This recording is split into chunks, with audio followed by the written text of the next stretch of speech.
对。慢性阻塞性病。是。那您刚讲说案例一的话是没有抽烟嘛？这第一个案例一没有抽烟，没错。那它主要的原因是？我们说过，它最后的诊断是支气管扩张症，它不是慢性阻塞性肺。好，那我想问一下说，有罹患的比率啊，有抽烟跟没有抽烟的人。我跟你们说一下，抽烟的病人跟没有抽烟的病人，并不是造成支气管扩张症的主因。但是相对的，抽烟的病人，我们知道长期抽烟，他的气管它有可能受到这个长期的发炎，它也有可能免疫力会比较差。而且抽烟的病人，他产生痰液的机会也比较多。但是并不是抽烟就会直接造成支气管扩张症，他们的疾病还是不一样，但是他们可不可以共同存在？可以，可以一个病人同时有慢性阻塞，又同时有支气管扩张症，这样。那你还有什么样的问题？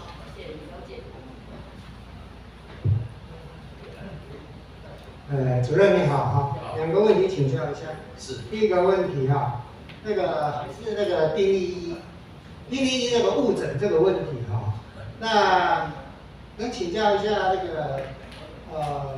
X 光片跟 CT 是不是就是确诊的一个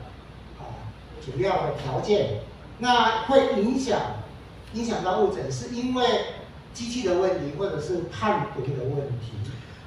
其实是这样的就是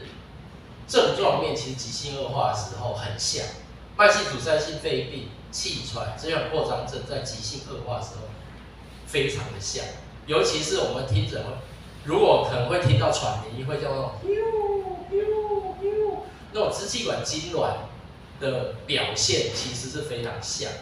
所以他们在急性恶化的时候不太容易区分，单纯以症状。但是我们诊断一个病人，会从他的其他的病史还有影像学一起来判断。如果今天这个病人他是长期抽烟，而且我们电脑断层不只看到支气管扩张的变化，它还有肺气肿的变化，我们就会觉得以这个病人的话，就会变成是慢性阻塞性肺病加上支气管扩张症。但是因为这个病人他不抽烟，而且在电脑断层上，我们只看到了支气管扩张症的变化，没有看到肺气肿的变化，所以我们把它诊断为支气管扩张症。但是这两个病是有机会可以同时存在，一个人可以有支气管扩张，但他又长期抽烟，造成肺泡跟气管的长期的抽烟伤害，是可以同时有肺气肿加支气管扩张症的。好，那第二个问题哈，这两种病它的一个确诊的医院等级，地区医院可不可能作为一个确诊医院呢？当然可以，因为很简单嘛，它只要有 X 光片跟电脑断层就可以了。那这两个病是哪一个会比较严重？它的治疗方式最大的差异点在哪？支气管扩张症，我们从头到尾在讲的就是痰液的排除这件事情，因为他们就是局部受到伤害的这些支气管，它不正常，它局部排痰能力特别差，然后它的局部免疫力特别差，所以它容易黏液堆积，黏液堆积的时候容易细菌滋生。那我们慢性阻塞性肺病就是要戒烟跟长效支气管扩张剂的使用，但是我们没有非常强调针对某个局部去做痰液清除的技巧。你如果只给他急性恶化好了，给他吸了支气管扩张剂了，但是你没有去清除这些堆积的痰液，它就会不断的在感染，不断的在急性恶化，它不会打破这个恶性循环，这就是不一样。谢谢。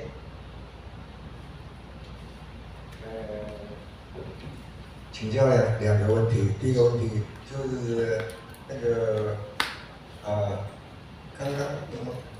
提到那个气喘跟支气管扩张症，如果是半夜发生的话，一般如果是对家长或是对小孩子的家长或是对家属而言的话，听到那个刚刚讲说，一定气败坏，紧张的不得了，不知道要怎么办。那医生建议，如果半夜碰到这种情况的话，家属应该怎么办？这个就要分说你是从来没有人教导你怎么去处理的，还是你是一个已经被教导过怎么处理的病人。哦，那刚刚讲的其实都不同病了哈，气喘、支气管扩张症跟慢性阻塞肺病都有机会在急性恶化的时候出现喘鸣。出现喘鸣的时候，就是支气管痉挛的时候，所以呼吸道阻力很大，呼吸会很喘。那当然，真的很严重的时候，你就需要送急诊嘛。哦，但是呢，如果这个病人他不是第一次，他已经被教导过怎么处理，他手边有可以治疗的东西，哦，包括他有长效的支气管扩张剂跟短效的支气管扩张剂，一般在门诊的医师都会教导病人。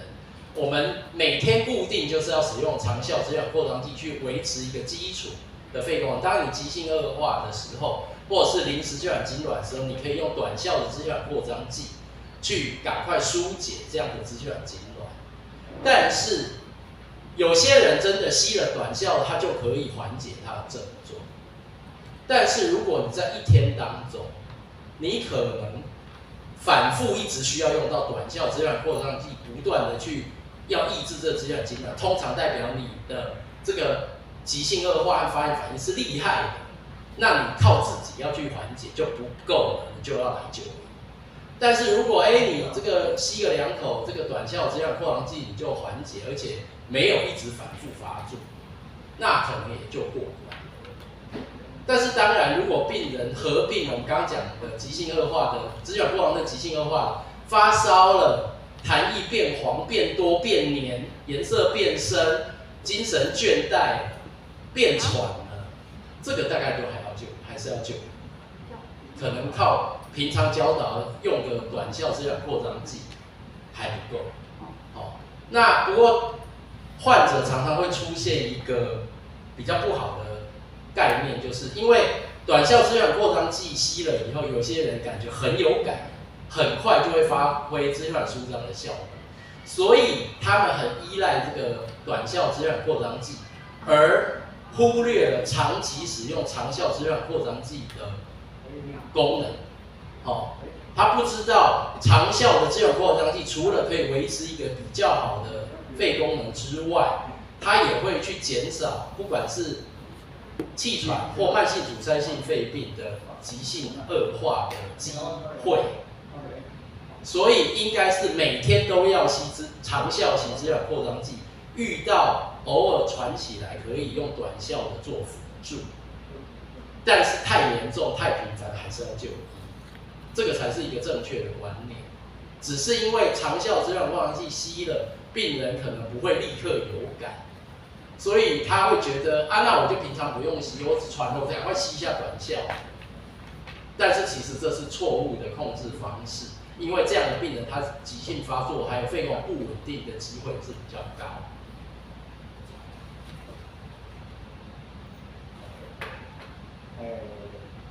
第二个问题请教一下，在你那个资料里面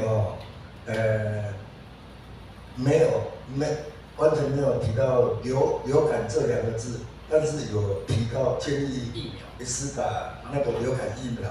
那我请教一下，这个引发支气管扩张症是不是有包含那个流感？有包含。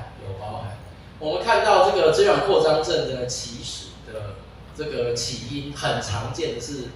感染之后或反复感染之后的并发症，它不是只有细菌性的，不管是细菌性的、分支杆菌性的、霉菌的、病毒的都可以。那尤其是幼年的小孩子，他就有些人他从小就很容易呼吸道感染，其实很长的是病毒性的感染，那一直经年累月到长大，它也可以演变成支气管扩张症。那为什么我们这边提到急性恶化，大部分都提到抗生素？其实不是，是因为病毒抗病毒药有效的种类很少嘛。流感的，你如果急性恶化来，你验出流感，你还是会给抗病毒药，那是因为它有药。那很多病毒没有有效的药，比如说呼吸道融合病毒、腺病毒、鼻病毒这些都很多感冒感染啊，但是没有有效的抗病毒药，所以不会去强调这些的原因是这样。那尤其是病毒感染之后，常常呼吸道黏膜受到损伤的时候，会继发性细菌感染。那细菌感染有药可以用，所以就会有用到抗生素。抗生素是用来杀菌。所以并不是病毒不重要，病毒非常重要。那但是因为有效的有抗病毒药种类就比较少嘛，流感，然后我们的 COVID 这些有，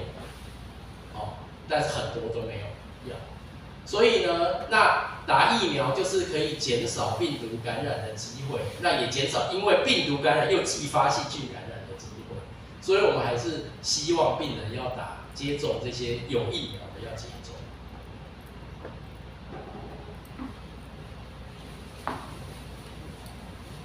最后一个问题，除了抽烟跟年纪大这2因素之外，那有没有说有什么可以透过什么方法，然后在日常保养上来避免这种症状的上升？好，来，我再说一次支气管扩张症的病人没有一定要抽烟，抽烟本身不是一个绝对造成支气管扩张症的因素。但是当然，你抽烟的病人，他可以呼吸道的慢性发炎跟免疫力下降，他也可以比较容易生痰跟感染。我们所以不是所有支气管扩张症的病人都要是抽烟引起的，并不是。那怎么样预防？当然是我们刚刚讲到，要减少被传染跟感染，然后遇到感染，如果时间没有很快好，要赶快就医，因为如果感染时间拉长或反复，就是造成支气管扩张症会产生的。像我们一般的感冒，可能1-2个礼拜好了，过了就没有了，不太会造成这个问题。因为你就只是短期的，它就修复就好。这个都是慢性、反复或者是拖长、严重度很高的伤害，没有很快好才会发生。所以减少被传染，减少感染。如果感染发现没有很快好的，要赶快就医。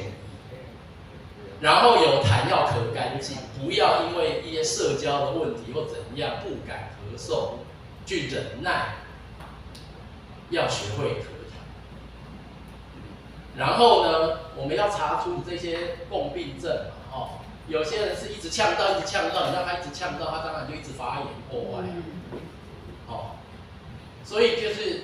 找出原因，减少他一直刺激破坏发炎的因素，然后有痰要排干净，才能够打破这个恶性循环。谢谢媒体朋友的提问，然后也谢谢陈医师的补充。那各位媒体朋友，如果还有问题，就可以私下请教陈医师。